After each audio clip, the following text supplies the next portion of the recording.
ভাইয়েরা আমার রাসূল হলেন সাইয়্যিদুল মুরসালিন, সকল রাসূলগণের সরদার।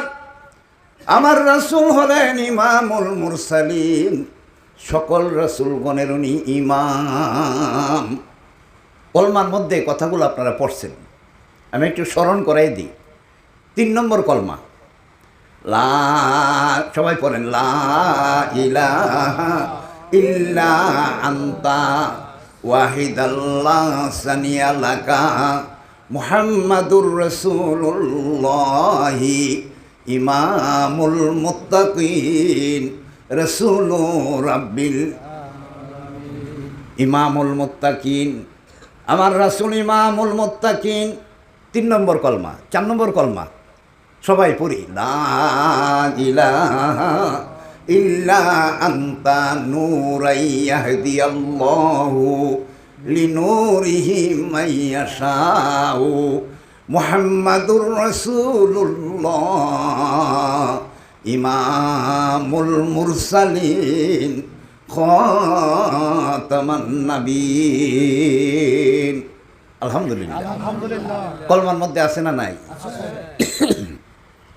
আমাদের মহান মুর্শিদ সুফি সম্রাট হযরত দেওয়ানবাগী দয়াল বাবা কেবলা জান, উনি বললেন, আমার রাসূলের মর্যাদা, রাসূলের শান, রাসূলের মান, রাসূলের গৌরব এবং মহিমা আমরা কতটুকুই জানি।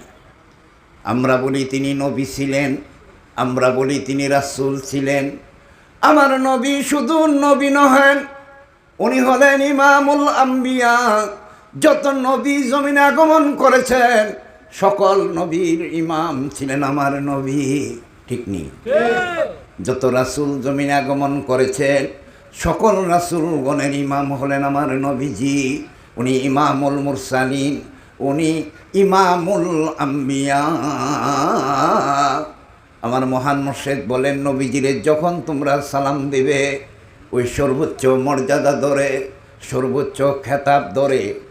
আপনি এক সময় ম্যাট্রিক পাস, এরপরে করলেন আইএ পাস, এরপরে করলেন বিএ পাস, এরপরে করলেন এমএ পাস। আপনার নামের পরে কি বিএ হবে না এমএ হবে? সর্বোচ্চটা, তাই না? রাসূল আমার একদিকে নবী ছিলেন, একদিকে তিনি রাসূল ছিলেন। এবং মেরাজের রাতে আল্লাহর নবীর পিছনে সকল নবী রাসূলগণ মুক্তাদি হয়ে নামাজ আদায় করলেন। ইমাম হইল কে?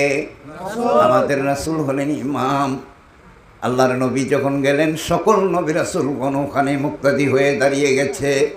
কেউ কেউ ভাবলেন মনে হয় আজকের ইমাম হবে হযরত আদম আলাইহিস সালাম। আল্লাহ বলেন, আদম নবী আজকে ইমাম হবে না। ভাবনা দেখা দিল, মনে হয় ইমাম হবে মুসলিম মিল্লাতের পিতা হযরত ইব্রাহিম আলাইহিস সালাম, মনে হয় ইমাম হবে। আল্লাহ বলেন, তাও না, আজকের ইমাম হবে আমার প্রিয় বন্ধু, আখিরি জামানার পয়গম্বর, যিনি নবীরও নবী, রাসূলের রাসূল, ইমামুল মুরসালিন হযরত মুহাম্মাদুর রাসূলুল্লাহি সাল্লাল্লাহু আলাইহি ওয়াসাল্লাম হবেন আজকের ইমাম। আমার নবীর ইমামতিতে মেরাজের নামাজ যখন শেষ হলো, আল্লাহ বলেন, তোমরা আমার বন্ধুরে সালাম দাও।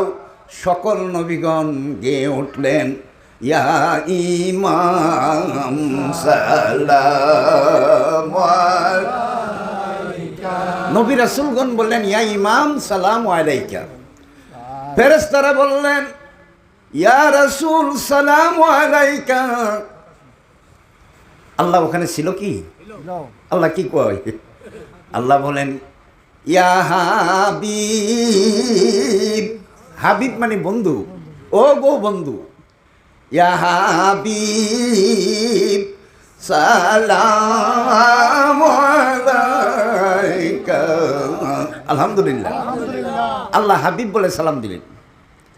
ওখানে রুহানি ভাবে দুনিয়ার সকল ওলি আল্লাহগণ ছিলেন, আগত এবং অনাগত।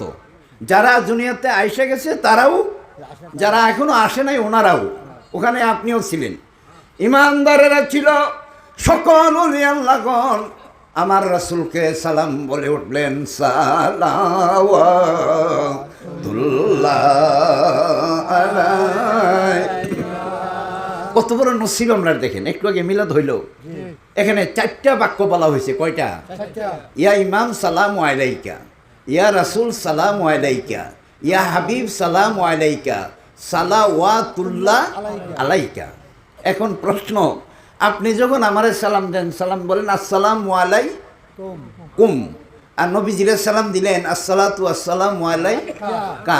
কারণ কি জানার দরকার আছে না নাই?